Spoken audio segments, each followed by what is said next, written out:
नमस्कार साथियों, आपका इस ऑनलाइन प्लेटफॉर्म पर फिर एक बार स्वागत है। जैसे कि हम बात किस पर करेंगे, एसएससी जीडी स्पेशल एमसीक्यूज की बात करेंगे, जिसमें हम जो देखेंगे जीके जीएस से संबंधित जितने भी क्वेश्चन होते हैं, जितने एसएससी जीडी में आने की जितनी संभावनाएं होती है, हम उन पॉइंटों पर बात करेंगे। साथ ही साथ उनके बारे में थोड़ा विस्तार से जानेंगे कि ये होता क्या है, किस प्रकार से होता है और कैसे होता है। हम इन पॉइंटों को लेकर के हम जो है अपनी क्लास को आगे बढ़ाते हैं। और एसएससी जीडी की हम बात कर रहे हैं तो उसमें कुल मिलाकर के आपको 20 नंबर का सवाल होगा। जीके जीएस से संबंधित आपसे जो संबंधित प्रश्न होंगे, कितने होंगे? 20 क्वेश्चन होंगे। 20 में से आप जो है उम्मीद कर सकते हैं कि 20 में 20 आपसे सही हो जाए। चलिए इसी के लिए हम जो है आगे बढ़ते हैं।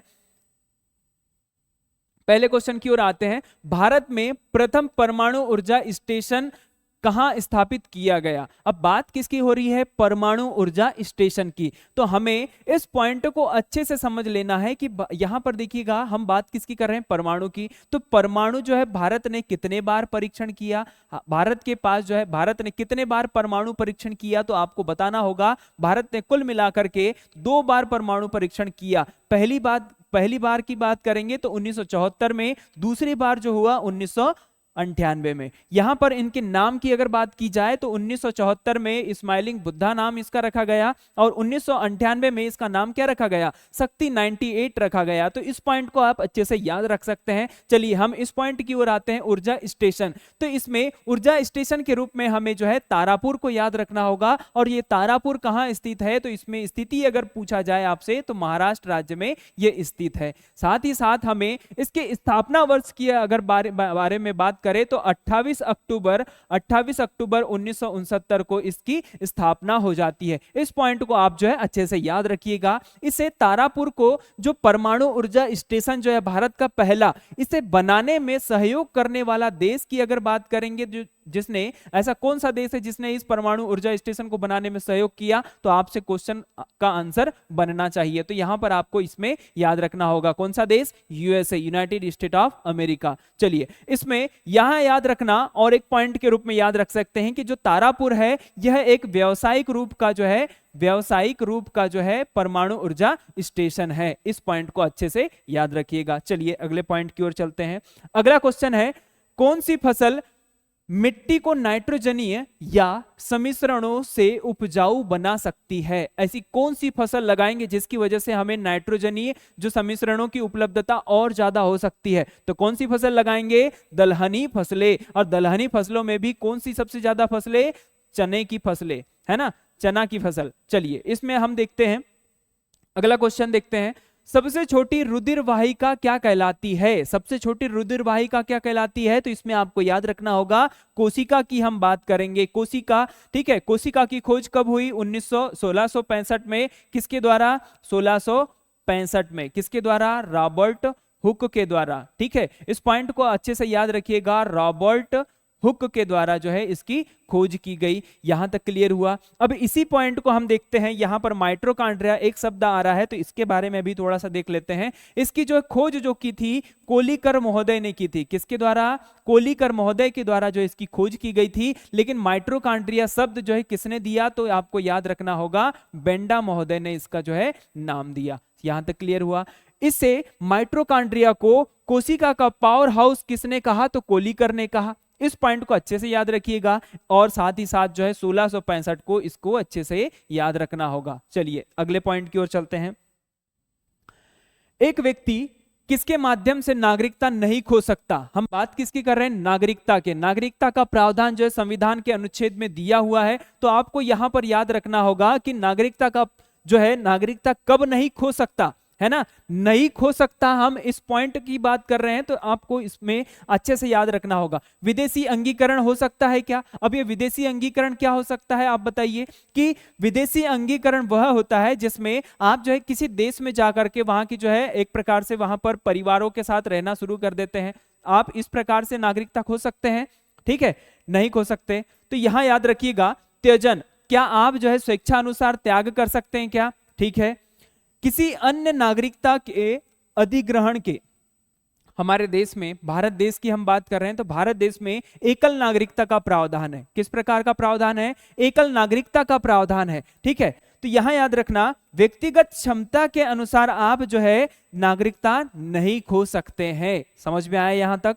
क्लियर हुआ? ठीक है, हम जो है विदेशी अंगीकरण करके भी हम लोग जो है एक प्रकार से नागरिकता को त्याग सकते हैं। ठीक है, अपने आप स्वेच्छा से हम जो है नागरिकता त्याग सकते हैं। यहीं पर किसी अन्य देश की नागरिकता मतलब अधिग्रहण करके हम जो है किसी अपने देश की नागरिकता त्याग सकते हैं। तो यहां पर याद रखना व्यक्तिगत क्षमता, आप व्यक्तिगत क्षमता के अनुसार नागरिकता त्याग सकते हैं क्या? नहीं त्याग सकते। चलिए अगला क्वेश्चन देखते हैं, दिन रात किसके कारण होता है? मोस्ट इंपॉर्टेंट क्वेश्चन है ये, एसएससी जीडी में आता ही है। ठीक है, तो चलिए यहां पर देखते हैं, पृथ्वी के घूर्णन की वजह से, पृथ्वी के घूमने व परिक्रमण के। हम बात किसकी कर रहे हैं देखिएगा, पृथ्वी के। हम बात यहां पर देखिएगा, पृथ्वी जो है ये एक प्रकार से रोटेट कर रही है अपने अक्ष पर ही।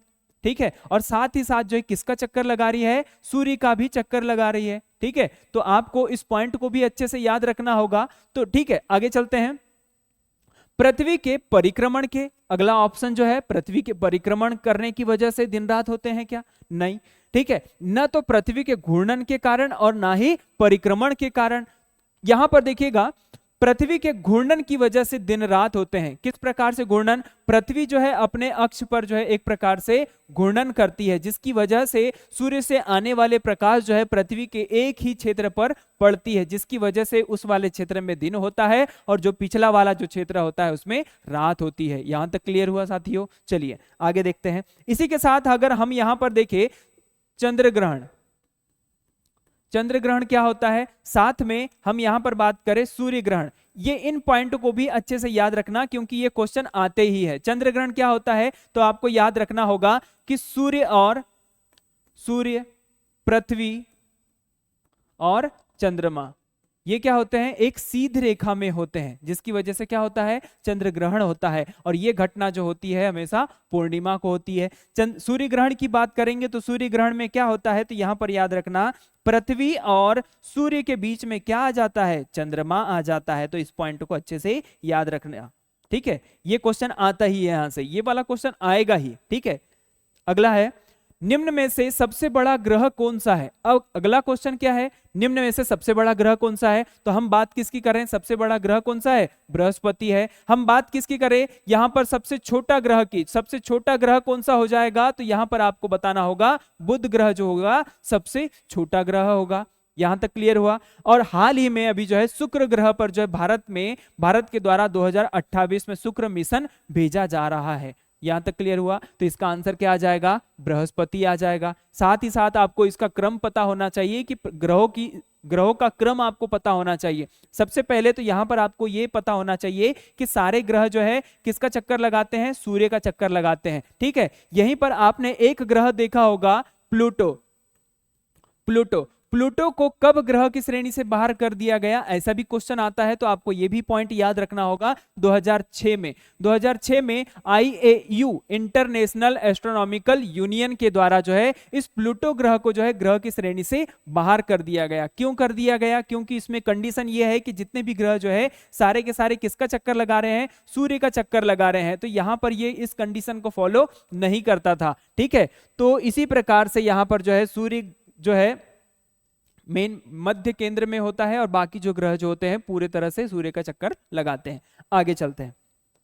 अगला क्वेश्चन है, विकासवाद का सिद्धांत किसने प्रतिपादित किया? कौन सा सिद्धांत? विकासवाद का सिद्धांत। यहां पर इस पॉइंट को अच्छे से समझना होगा कि विकासवाद का सिद्धांत होता क्या है। हम आजकल दैनिक दिनचर्या के हिसाब से अगर देखा जाए तो हर तरीके से किसी न किसी जीवों में किसी न किसी तरीके से बदलाव होते ही रहता है। जैसे प्राचीन काल में अगर देखा जाए, पुराने अगर मनुष्य की अगर बात की जाए तो उसमें पूंछ हुआ करती थी, लेकिन धीरे धीरे उसका उपयोग न होने की वजह से क्या हुआ कि उसका जो पूंछ पूरी तरह से विलुप्त हो चुकी है। यहीं पर जो है विकासवाद का सिद्धांत जो है चार्ल्स डार्विन महोदय के द्वारा जो है इसे दिया गया। यहां तक क्लियर हुआ? चलो आगे अगला क्वेश्चन देखते हैं।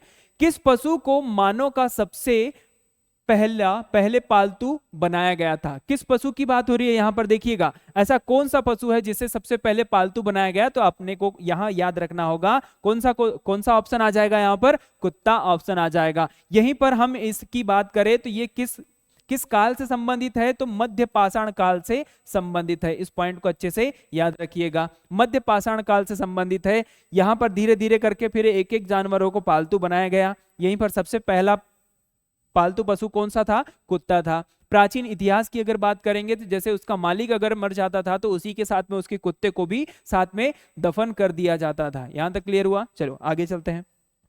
अगला क्वेश्चन, गोवा को पूर्ण राज्य का दर्जा किस संविधान संशोधन अधिनियम के माध्यम से दिया गया? गोवा को, मतलब गोवा एक राज्य है ना। गोवा की राजधानी क्या है आपको पता होना चाहिए, ठीक है। गोवा की राजधानी क्या है? पणजी है। गोवा की राजधानी पणजी है।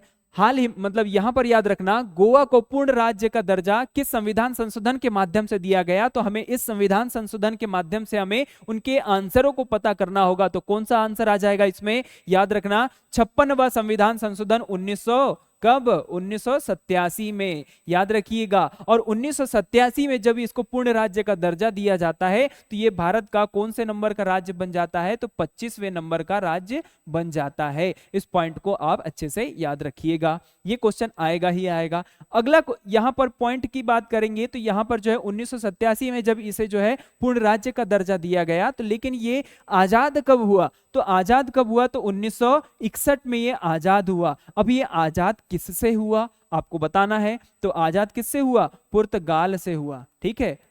पुर्तगाल से आजाद हुआ। कब आजाद हुआ? 1961 में। इस पॉइंट को अच्छे से याद रखिएगा। अगला क्वेश्चन देखते हैं, आबू का जैन मंदिर किससे बना है? अब ये आबू का मंदिर है कहां पर स्थित, आपको ये भी पता होना चाहिए। आबू का मंदिर कहां पर स्थित है बताइए जरा, ठीक है।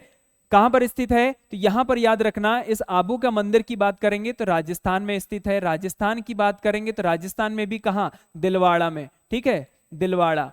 यहां पर याद रखना, इसे दिलवाड़ा का जैन मंदिर के भी नाम से जाना जाता है, और साथ में माउंट आबू है ना,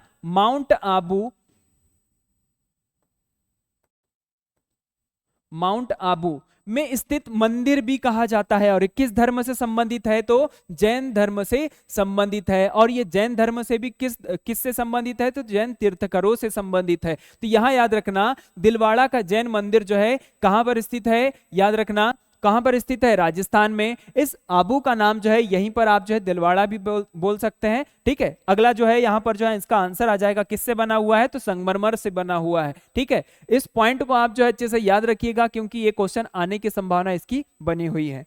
अगला क्वेश्चन है, अलमाटी बांध किस नदी पर बना है? अलमाटी बांध, हम बात किसकी कर रहे हैं? अलमाटी बांध की। अब ये अलमाटी बांध, पहली बात तो ये है कहां पर स्थित, उसके बाद में देखते हैं हम किस नदी पर है, ठीक है। सबसे पहले तो याद रखना, ये बांध कहां पर स्थित है? कर्नाटक में स्थित है, ठीक है।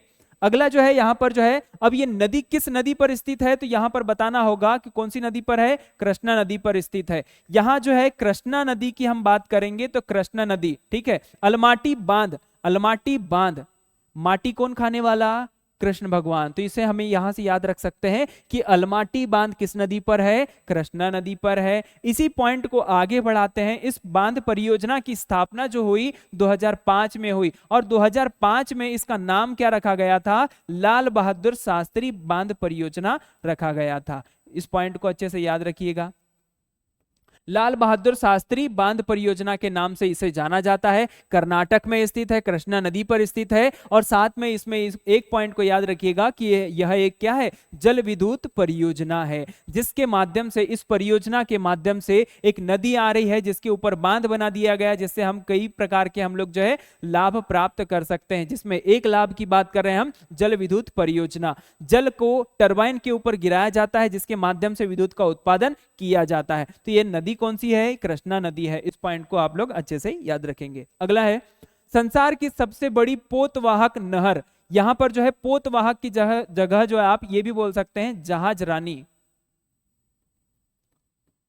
जहाज रानी नहर कौन सी है? तो यहां पर जो है आप इस पॉइंट में आंसर क्या बताना है आपको, यहां पर याद रखना होगा स्वेज नहर। स्वेज नहर की अगर स्थिति की अगर बात करेंगे तो स्वेज नहर कहां स्थित है? मिस्र में स्थित है, ठीक है। इस पॉइंट को आप लोग अच्छे से याद रखेंगे, मिस्र में स्थित है। साथ ही साथ जो है स्वेज नहर की अगर स्थिति अगर देखा जाए 1800 1959 में इसे बनाना शुरू किया गया था, मतलब इसको जो है बनाया गया था 1869 में बनाया गया। और सबसे पहले यहाँ जो है इस पॉइंट को याद रखना, 1869 में इसे बना करके पूरी तरह से कंप्लीट कर दिया गया। जब बनकर तैयार हुई तब इसकी जो है लंबाई की अगर बात करेंगे तो कुल मिलाकर के 164 किलोमीटर इसकी लंबाई हुआ करती थी, लेकिन आज वर्तमान में कुल मिलाकर के उसकी लंबाई की बात करेंगे तो 193.3 किलोमीटर इसकी लंबाई है। यहां तक क्लियर हुआ। आगे चलते हैं, इस स्वेज नहर की बात करते हैं। तो स्वेज नहर जो है एशिया और अफ्रीका को अलग करती है। किसको अलग करती है? एशिया और अफ्रीका को अलग करती है। ठीक है, यहां पर जो है इस प्रकार से आप जो इसको याद रख सकते हैं, एशिया और अफ्रीका को अलग करती है। लेकिन ये जोड़ती किसको है?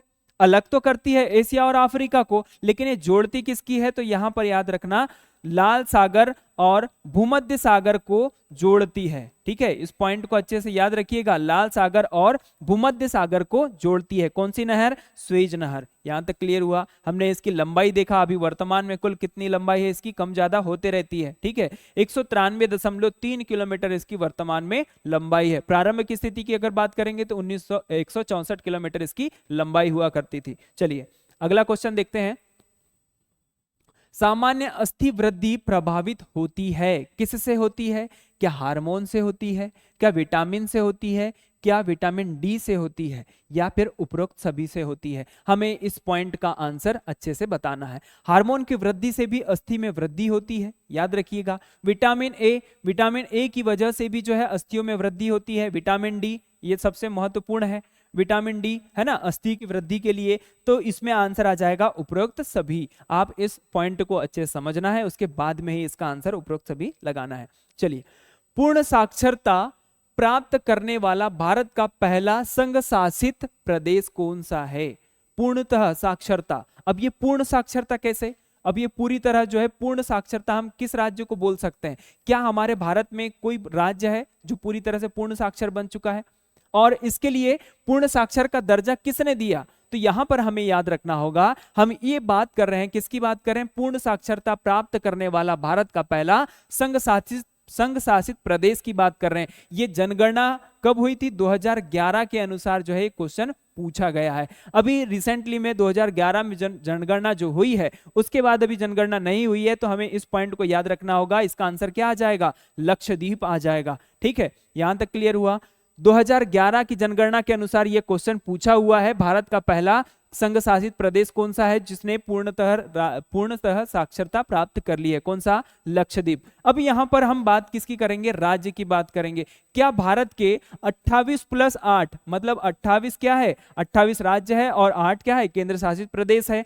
तो राज्य 28+8 है ना, तो 8 क्या है? केंद्र शासित प्रदेश। केंद्र शासित प्रदेश में हमने देखा कौन सा? लक्षद्वीप आ गया। तो 28 हम बात किसकी कर रहे हैं? राज्य की बात कर रहे हैं। तो 28 में से क्या किसी एक राज्य को भी पूर्ण साक्षरता का दर्जा मिल चुका है? तो यहां पर याद रखना, ये जो पूर्ण साक्षरता का जो दर्जा मिला है वो राज्य कौन सा है? केरल है। और इसकी साक्षरता की अगर हम बात करेंगे तो 96.2% जो है इसकी साक्षरता है। यहां तक क्लियर हुआ। इसे पूर्ण साक्षर का मतलब जो है दर्जा हमने किस प्रकार से दिया? यूनेस्को ने कहा है ना, हमने ये जो पूर्ण साक्षरता का दर्जा किस प्रकार से दिया? तो यहां पर याद रखना होगा कि यूनेस्को के माध्यम से कहा गया, यूनेस्को के द्वारा कहा गया कि जो भी क्षेत्र या फिर जो राज्य होते हैं, अगर वो 90% साक्षरता से ऊपर है, कितने परसेंट? 90% साक्षरता से ऊपर है, तो हमें उसे पूर्ण साक्षरता वाला राज्य या फिर क्षेत्र घोषित कर देना चाहिए। तो इसी के अकॉर्डिंग हमने यहां पर जो है केरल राज्य को दर्जा दे करके रखा है। चलिए अगला क्वेश्चन देखते हैं। भारत के सर्वोच्च नागरिक सम्मान भारत रत्न से सम्मानित होने वाला पहला विदेशी नागरिक कौन? अब हमें यहां पर देखना है कि भारत का सर्वोच्च सम्मान, यहां पर एक शब्द आया है भारत का सर्वोच्च सम्मान। भारत का सर्वोच्च सम्मान कौन सा? भारत रत्न। भारत रत्न के बाद हमें यहां पर याद रखना है कि भारत रत्न जो है ये किस क्षेत्र का पुरस्कार है ना, किस क्षेत्र का पुरस्कार है? तो हमें यहां पर याद रखना है नागरिक क्षेत्र का पुरस्कार है। नागरिक क्षेत्र का पुरस्कार है। हमने पुरस्कारों को विस्तृत रूप से डिस्क्राइब करके देखा है कि कौन कौन से क्षेत्र के अंतर्गत कौन कौन से पुरस्कार आते हैं। आप जो है इसकी क्लास जो है आप जो है प्लेलिस्ट में जाकर के देख लीजिएगा। तो यहां पर याद रखना, भारत का सबसे बड़ा क्षेत्र, सबसे बड़ा नागरिक क्षेत्र का पुरस्कार कौन सा? भारत रत्न है। ठीक है, अब भारत रत्न की शुरुआत की अगर बात करेंगे तो 2 जनवरी 1954 को इसकी स्थापना हो जाती है। प्रारंभिक रूप में अगर इसे देखा जाए तो कुल मिलाकर के इसे 3 लोगों को दिया गया था। 3 लोगों के नाम आपको पता होना चाहिए, सी राजगोपालाचारी, सीवी रमन और सर्वपल्ली राधाकृष्णन। सबसे पहले भारत रत्न प्राप्त करने वाले व्यक्ति की अगर बात करेंगे तो सबसे पहला व्यक्ति कौन था? इन तीनों में से भी अगर पूछा जाए तो सर्वपल्ली राधाकृष्णन को आपको याद रखना होगा। ठीक है, अभी वर्तमान में अगर देखा जाए तो कुल मिलाकर के 53 लोगों को जो है 2024 तक, कितने लोगों को? 53 लोगों को। कब की रिपोर्ट के अनुसार? 2024 की रिपोर्ट के अनुसार 53 लोगों को भारत रत्न दिया जा चुका है। यहां तक क्लियर हुआ? चलिए अब आते हैं अपने क्वेश्चन की ओर। भारत रत्न प्राप्त करने वाला पहला विदेशी नागरिक कौन है? तो यहां पर आपको याद रखना होगा, मार्टिन लूथर तो थे ही नहीं, इनको तो भारत रत्न दिया ही नहीं गया। मदर टेरेसा, ये तो भारत की ही थी, भारत जब आ गई थी 1940 की स्थिति में। नेल्सन मंडेला, ये दूसरे व्यक्ति बने जिनको जो है भारत रत्न पुरस्कार दिया गया। और ये विदेशी नागरिक जो है, इन दोनों विदेशी नागरिकों में से अब यहां पर आपको याद रखना होगा कि सबसे पहले किसे यह सम्मान दिया गया। तो आपको याद रखना होगा खान अब्दुल गफ्फार खान की, तो 1987 में इन्हें जो है भारत रत्न पुरस्कार दिया गया। अब ये है कहां के रहने वाले? तो पाकिस्तान के रहने वाले हैं। ठीक है, यहीं पर अब नेल्सन मंडेला की अगर बात करेंगे तो जो है यहां पर जो है इन्हें 1990 में भारत रत्न दिया गया। हमने यहां पर बात किया भारत का सबसे बड़ा नागरिक क्षेत्र का पुरस्कार कौन सा? भारत रत्न। भारत रत्न के बाद दूसरा नागरिक क्षेत्र का पुरस्कार पद्म विभूषण, उसके बाद पद्म भूषण, उसके बाद पद्म श्री। तो आपको इस क्रम को भी आपको याद रखना है। चलिए हमने इस पॉइंट को देख लिया, तो इसका आंसर आ जाएगा खान अब्दुल गफ्फार खान। अगला, भारत में राष्ट्रीय संवत के रूप में किस संवत को मान्यता प्रदान की गई है? राष्ट्रीय संवत, अब ये जैसे आप यहां पर देख रहे हैं विक्रम संवत, शक संवत, ग्रेगोरियन संवत या फिर गुप्त संवत, तो इसका आंसर आ जाएगा, आपको याद रखना होगा शक संवत, इसका आंसर याद रखना होगा। इसकी स्थापना की अगर बात करेंगे तो 78 ईस्वी में इसे प्रारंभ किया गया। चलिए यहां तक क्लियर हुआ? अगला क्वेश्चन देखते हैं। निम्न में से कौन सा शासक पृथ्वीराज चौहान के नाम से प्रसिद्ध है? अभी पृथ्वीराज चौहान आप जैसे जानते होंगे कि चौहान वंश के शासक है ये। ठीक है, तो यहां याद रखना पृथ्वीराज प्रथम है। यहां क्वेश्चन क्या पूछा है कि कौन सा शासक पृथ्वीराज चौहान के नाम से प्रसिद्ध है? पृथ्वीराज चौहान तो अलग है, लेकिन यहां पर याद रखना है कि क्या प्रथम पृथ्वीराज प्रथम को कहा जाता था, पृथ्वीराज द्वितीय को कहा जाता था, या फिर तृतीय को पृथ्वीराज चौहान की श्रेणी में पृथ्वीराज चौहान की संज्ञा दी गई। तो यहां पर याद रखना पृथ्वीराज तृतीय को जो है पृथ्वीराज चौहान के नाम से प्रसिद्धि प्राप्त हुई थी। यहां पर याद रखना इन्होंने जो शासन किया 1162 से लेकर के 1192 तक जो है 1192 तक इन्होंने जो है शासन किया था। यहां तक क्लियर हुआ? चलिए अगला क्वेश्चन देखते हैं, इसका आंसर है पृथ्वीराज तृतीय। अगला है, निम्नलिखित विद्युत चुंबकीय तरंगों में से अधिक तरंग दैर्घ्य किसकी है? तरंग दैर्घ्य की बात हो रही है तो तरंग दैर्घ्य को अच्छे से याद रखना, इसका आंसर आ जाएगा अवरक्त किरणें की तरंग दैर्घ्य सबसे अधिक होती है। एक उपग्रह में अंतरिक्ष यात्री को आकाश का रंग प्रतीत होगा, किस प्रकार से प्रतीत होगा? तो यहां पर याद रखना जैसे हमारी जो पृथ्वी जो होती है, जैसे ही हम इसके वातावरण के ऊपर जाते जाएंगे तो हमें ऊपर वाला रंग किस तरीके से दिखाई देगा? तो यहां पर याद रखना हमेशा किस प्रकार से दिखाई देगा? काला ही दिखाई देगा। तो ठीक है, इसका आंसर क्या आ जाएगा? काला। ठीक है, अगला क्वेश्चन देखते हैं।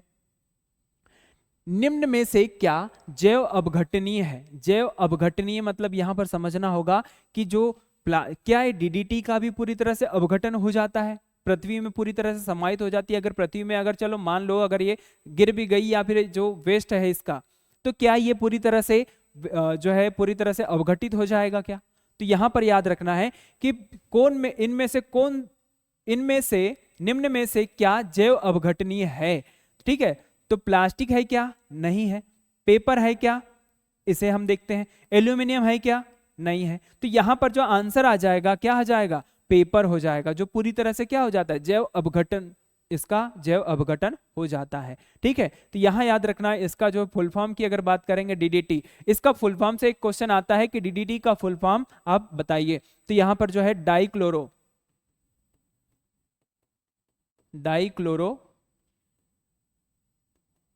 Diphenyl diphenyl trichloro ethane. इसका नाम पूछता है हमेशा, है ना, तो इस पॉइंट को अच्छे से याद रखिएगा। डाइक्लोरो डाइफेनिल ट्राइक्लोरो एथेन इसका नाम है। इसको आगे चलते हैं।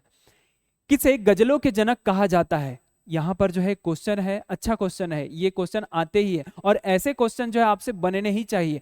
पहला कॉन्सेप्ट तो ये रखना कि जो क्वेश्चन के आंसर जो है सबको पता है, वो क्वेश्चन हमसे गलत नहीं होना चाहिए। ठीक है, चलो आगे देखते हैं। गजलों के जनक कहा जाता है, किसे कहा जाता है? क्या कबीरदास को कहा जाता है? क्या मिर्जा गालिब को कहा जाता है? क्या अमीर खुसरो को कहा जाता है? क्या तानसेन को कहा जाता है? हम तीनों चारों पॉइंट को अच्छे समझते हैं। यहां पर सबसे पहले देखते हैं, कबीरदास एक लेखक हुआ करते थे, जिनकी रचना की अगर बात करेंगे तो इनकी रचना क्या थी? साखी, सबद और रमैनी। साखी, सबद और रमैनी, इनकी 3 रचनाएं, है ना। मिर्जा गालिब को गजलों के जनक कहा जाता है। इस पॉइंट को अच्छे से याद रखिएगा, इसका आंसर यही है, मिर्जा गालिब। अमीर खुसरो की अगर बात करेंगे तो अमीर खुसरो जो है तोता ए हिंद के नाम से इन्हें जाना जाता है। तोता ए हिंद के नाम से जाना जाता है। किसे? अमीर खुसरो को जाना जाता है। तानसेन की अगर बात करेंगे तो तानसेन जो है हमारे भारत के एक महान संगीतज्ञ के रूप में इन्हें जाना जाता है। इनका घराना की अगर बात करेंगे तो ग्वालियर घराना, ठीक है, ग्वालियर घराना से संबंधित है। अगर इसमें ग्वालियर घराने में भी किस से संबंधित है तो सेनिया घराना से संबंधित है। किससे? सेनिया घराना से संबंधित है। तानसेन का जन्म जो है 1520 सदी में ईस्वी में हुआ। तानसेन जो है अकबर के 9 रत्नों में शामिल थे। कितने 9 रत्नों में, कितने में शामिल थे? 9 रत्नों में शामिल थे। यहां तक क्लियर हुआ। तानसेन का जन्म जो है ग्वालियर के बेहत नामक गांव में हुआ। कहां हुआ? तानसेन का जन्म जो हुआ ग्वालियर के बेहत नामक गांव में हुआ। और मध्य प्रदेश में इस तानसेन सम्मान को जो है प्रतिवर्ष दिया जाता है। जो भी संगीत के क्षेत्र में अगर उत्कृष्ट कार्य करता है तो उन्हें जो है ये तानसेन सम्मान प्रतिवर्ष जो है प्रदान किया जाता है। बेहत नामक गांव में इनका जन्म हुआ, तो इन्हें अच्छे से याद रखिएगा। ठीक है, अगला है, इन्हें कंटाभरण विलास की उपाधि दी गई थी। याद रखिएगा इस पॉइंट को, कंटाभरण विलास की उपाधि दी गई थी। कंटाभरण विलास की उपाधि दी गई थी। तो इस पॉइंट को आप जो है अपनी नोट्स में नोट डाउन कर लीजिएगा। चलिए अगला पॉइंट देखते हैं, अगला क्वेश्चन देखते हैं। गोल्डन गर्ल किस लेखक की आत्मकथा है? अब ये गोल्डन गर्ल किस लेखक है? अब इनमें चारों में से ऑप्शन जो है देखिएगा, ऐसे भी क्वेश्चन आएंगे आपको, लेखकों से भी क्वेश्चन बनेंगे कि किस प्रकार से क्वेश्चन बनते हैं। इस प्रकार से देखिएगा, नरगिस दत्त को गोल्डन गर्ल के लेखक है क्या? नहीं है। ठीक है, अमृता प्रीतम नहीं है। लता मंगेशकर जी नहीं है। तो यहां याद रखना पीटी उषा। पीटी उषा की बात करते हैं तो पीटी उषा जो है भारत में गोल्डन गर्ल के नाम से भी जानी जाती है। और इन्होंने जो है कौन सी रचना लिखी है? आत्मकथा कौन सी लिखी है? गोल्डन गर्ल लिखी है। अब यहां पर जो है पीटी उषा को जो है आप अच्छे से जानते ही हैं। तो इसी प्रकार से यहाँ से क्वेश्चन बनेंगे, रचनाओं से क्वेश्चन बनेंगे, तो आपसे ये भी क्वेश्चन बनने चाहिए। अगला क्वेश्चन देखते हैं, धान के खेतों में कौन सी गैस मुक्त होती है? अब आप जैसे देखते हैं कि धान के खेतों में, है ना, खेतों में कौन सी गैस मुक्त होती है? तो क्या CO2 होती है? क्या नहीं होती है। यहाँ पर देखते हैं NH3 अमोनिया होती है क्या? अमोनिया तो हम डालते हैं उसमें, ठीक है, तो यहाँ से ये भी नहीं होती है। C2S भी नहीं होती है। तो यहां पर आंसर जो आ जाएगा कौन सा आ जाएगा? CH4 को किस नाम से भी जाना जाता है? मीथेन के नाम से जाना जाता है। चलिए आप जो है इस पॉइंट को अच्छे से नोट डाउन कर लीजिएगा। अगला क्वेश्चन देखते हैं, सेमांग जनजाति का निवास स्थान कहाँ है? सेमांग जनजाति, अब ये जनजातियों से भी क्वेश्चन आएगा। जैसे अफ्रीका महाद्वीप में सबसे ज्यादा जनजातियां निवास करती है, वहां की जनजातियां आपको पता होनी चाहिए कि कौन सी जनजाति किस क्षेत्र में पाई जाती है। चलिए आगे हम यहां पर देखते हैं, सेमांग जनजाति का निवास स्थान है क्या टुंड्रा प्रदेश में है, क्या कालाहारी में है, क्या मध्य अफ्रीका में है, क्या मलेशिया में है? हम इन पॉइंट को देखते हैं। जैसे यहां पर इसका आंसर आ जाएगा मलेशिया। अब मलेशिया की जो राजधानी है आपको पता होना चाहिए, कुआलालंपुर इसकी राजधानी है। एशिया महाद्वीप का एक देश है। मध्य अफ्रीका, जैसे यहाँ पर मध्य अफ्रीका की बात करेंगे तो अफ्रीका महाद्वीप जो बीचों बीच में है, तो मध्य अफ्रीका की कोई जनजाति है क्या? नहीं है ना। कालाहारी की बात करेंगे तो कालाहारी जो है, कालाहारी एक मरुस्थल है जो कहां पर स्थित है? अफ्रीका में स्थित है। यहाँ पर टुंड्रा प्रदेश, अब ये टुंड्रा प्रदेश क्या होते हैं? तो आपको याद रखना होगा कि जैसे हम यहाँ पर हमने पृथ्वी बनाया, पृथ्वी के बीचों बीच में हमने विषुवत रेखा बनाया, पृथ्वी के विषुवत रेखा के आसपास जो क्षेत्र में जो वन पाए जाते हैं, वहां जो क्षेत्र पाए जाते हैं उन्हें टुंड्रा, यहां पर याद रखना, इसे टैगा प्रदेश के नाम से जाना जाता है, ठीक है। और लास्ट वाला जो क्षेत्र होता है, ये पृथ्वी के जो उत्तरी वाला और दक्षिणी वाला जो क्षेत्र होता है, यहाँ पर जो होता है ये टुंड्रा प्रदेश होता है, ठीक है। तो इस क्षेत्र में की बात कर रहे हैं हम लोग, यहां तक क्लियर हुआ। चलिए आगे चलते हैं, अगला क्वेश्चन देखते हैं। विश्व प्रसिद्ध दास कैपिटल पुस्तक के लेखक कौन है? दास कैपिटल, यहां से क्वेश्चन आता ही है, रचनाओं से क्वेश्चन संबंधित जो है आपको बनने चाहिए। दास कैपिटल जो है कौन से किस लेखक की रचना है? तो यहां पर आपको याद रखना होगा कार्ल मार्क्स। कार्ल मार्क्स जो है जर्मनी के एक इतिहासकार के रूप में भी जाना जाता है, समाजशास्त्री के रूप में भी जाना जाता है, साथ में भूगोलवेत्ता के रूप में भी जाना जाता है। तो इन्होंने कई क्षेत्रों में उत्कृष्ट कार्य किए हैं, ठीक है। तो इन्होंने एक प्रसिद्ध बुक लिखी है दास कैपिटल, जिसकी लेखक कौन है? कार्ल मार्क्स है। अगला क्वेश्चन देखते हैं। एस्किमो जनजाति का मुख्य व्यवसाय क्या है? एस्किमो जनजाति का मुख्य व्यवसाय क्या है? तो आपको बताना है, क्या खेती करना उनका व्यवसाय है, क्या लकड़ी काटना व्यवसाय है, क्या शिकार करना है, क्या व्यवसाय करना है? तो यहां पर हमें इसका आंसर हमें स्पष्ट रूप से कह देना है कि यहां पर जो इसका आंसर जो आएगा, शिकार करना इसका मुख्य कार्य होता है, या फिर जो मुख्य व्यवसाय होता है। ये जो पूरी तरह से अपनी आजीविका जो किस पर निर्भर करती है? शिकार पर निर्भर करती है। यहां तक क्लियर हुआ। अब ये एस्किमो जनजाति जो है कहां पाई जाती है? तो यहां पर आपको याद रखना होगा, अलास्का वाले क्षेत्र में आपको देखने को मिल जाएगा, और अमेरिका के उत्तरी भाग में आपको जो है अलास्का वाला क्षेत्र मिल जाएगा। चलिए अगला क्वेश्चन देखते हैं। निम्न में से कौन सी संयुक्त राष्ट्र के आधिकारिक भाषा नहीं है?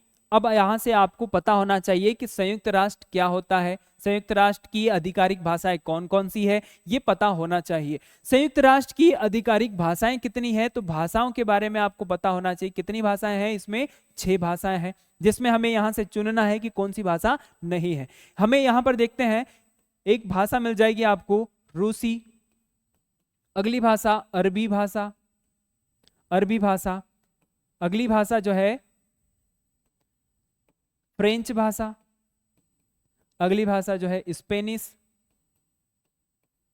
अगली भाषा जो है यहां पर आ जाएगी अंग्रेजी, और एक भाषा हमको देखना होगा, कौन सी भाषा आ जाएगी यहां पर?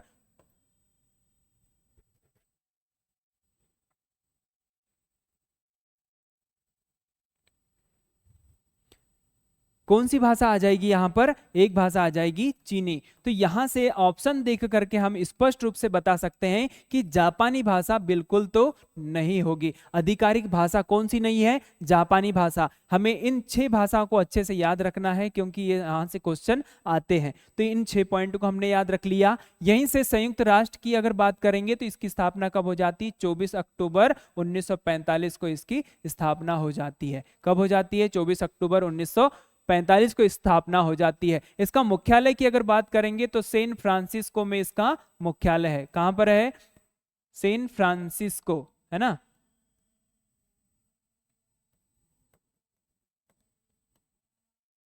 सैन फ्रांसिस्को में इसका मुख्यालय है। और सैन फ्रांसिस्को कहाँ है? तो ये इसे याद रखना होगा, यूएसए में स्थित है। यहां तक क्लियर हुआ। चलिए साथियों अगला क्वेश्चन देखते हैं। इसमें एक पॉइंट और याद रखना कि संयुक्त राष्ट्र के अंग कितने हैं? तो अंग की बात करेंगे तो 5 अंग इसके होते हैं। यहां से क्वेश्चन बनता है कि इसके अंग पूछा जाएगा तो कितने अंग होते हैं? 5 अंग होते हैं। अगला क्वेश्चन देखते हैं। डोगरी किस राज्य में आम भाषा है? डोगरी, है ना। जैसे डोगरी की अगर बात करेंगे तो बोडो, मैथिली, संथाली, है ना। तो ये क्वेश्चन जो है ये जो भाषाएं हैं ये किस में अनुच्छेद यहाँ पर याद रखना किस अनुसूची में वर्णित है? तो यहाँ पर याद रखना संविधान की यहाँ पर जो है 8वीं अनुसूची में 22 भाषाओं का उल्लेखित किया गया है। इसी 22 भाषाओं में से डोगरी भाषा की बात हो रही है। तो ये किस राज्य की आम भाषा है? तो कौन से राज्य की है? जम्मू कश्मीर की आम भाषा है। यहां तक क्लियर हुआ। चलिए अगला क्वेश्चन देखते हैं। अंतरराष्ट्रीय न्यायालय हेग में स्थित है। हेग किस देश में है? अब यहां पर जो है आपसे क्वेश्चन पूछा है कि हेग की बात हो रही है, द हेग। हमने जैसे नाम सुना है, अंतरराष्ट्रीय न्यायालय का मुख्यालय कहाँ है? और अंतरराष्ट्रीय न्यायालय किसका अंग है? संयुक्त राष्ट्र का अंग है। तो यहाँ पर 5 अंग की हमने जैसे अभी हमने बात किया तो वैसे ही यहाँ पर जो है अंतर्राष्ट्रीय न्यायालय उसका एक अंग है जिसका मुख्यालय कहाँ पर है, द हेग में है। और द हेग कहाँ पर है, आपसे बनना चाहिए आंसर इसका नीदरलैंड में है। नीदरलैंड की अगर बात करेंगे तो यह जो है यूरोप महाद्वीप का एक देश है। यहाँ पर कनाडा की अगर बात करेंगे तो यहाँ पर जो है कहाँ, ये किस महाद्वीप में स्थित है, अगर ऐसा क्वेश्चन पूछा जाए कनाडा किस महाद्वीप में स्थित है तो उत्तरी अमेरिका में स्थित है। कनाडा की राजधानी क्या है, ओटावा इसकी राजधानी है। यहाँ पर नीदरलैंड की राजधानी की अगर बात करेंगे तो एम्स्टर्डम इसकी राजधानी है, एम्स्टर्डम इसकी राजधानी है। यहाँ पर स्वीडन की राजधानी की बात करेंगे तो स्टॉकहोम इसकी राजधानी है, स्टॉकहोम इसकी राजधानी है। यहां तक क्लियर हुआ। स्विट्जरलैंड की राजधानी की अगर बात करेंगे तो स्विट्जरलैंड की राजधानी क्या है, बर्न। यहां तक क्लियर हुआ। तो इसी प्रकार से हमने ये उत्तरी अमेरिका का देश है ना, उत्तरी अमेरिका का देश है। और बाकी जो नीदरलैंड, स्वीडन और स्विट्जरलैंड ये किस महाद्वीप के देश है, तो यहां पर आपको याद रखना होगा किस महाद्वीप के देश है, ये यूरोप महाद्वीप के देश है। चलिए अगला क्वेश्चन देखते हैं। ब्लैक बॉक्स का रंग कैसा होता है। अब यहाँ पर जो है हवाई जहाजों में जितने भी प्रकार से, जैसे यहाँ पर जैसे कोई हवाई जहाज उड़ रहा है या फिर एरोप्लेन उड़ रहा है, अगर उसमें किसी प्रकार की तकनीकी खराबी आई है या फिर उसके बाद में तकनीकी खराबी आने के बाद वो प्लेन क्रैश हो जाता है, तो उसमें जो समस्या थी जिसकी वजह से वो प्लेन क्रैश हुआ और क्रैश हो जाने के बाद जो है पूरी जानकारी जो है अपने पास में 30 दिनों तक स्टोर करके रख सकता है। तो ये जो ब्लैक बॉक्स का रंग हमेशा पूछा जाता है एग्जाम में, एसएससी का तो फेवरेट क्वेश्चन है। तो यहाँ पर याद रखना इस ब्लैक बॉक्स का रंग कैसा होता है, तो नारंगी होता है। इसे आप अच्छे से याद रखेंगे। चलिए इसी प्रकार से हमने जो है महत्वपूर्ण क्वेश्चनों को देखा है, आगे भी इसी प्रकार से श्रृंखला को जो है जारी रखेंगे। और हमें एसएससी जीडी में जितने भी क्वेश्चन बनते हैं वो हम उन सब क्वेश्चनों की बात करते हैं। ऐसे ही अपडेटेड क्वेश्चनों के लिए और ऐसे अपडेटेड कंटेंट के लिए आप जो है बने रहिए इस ऑनलाइन प्लेटफॉर्म पर। तब तक के लिए नमस्कार।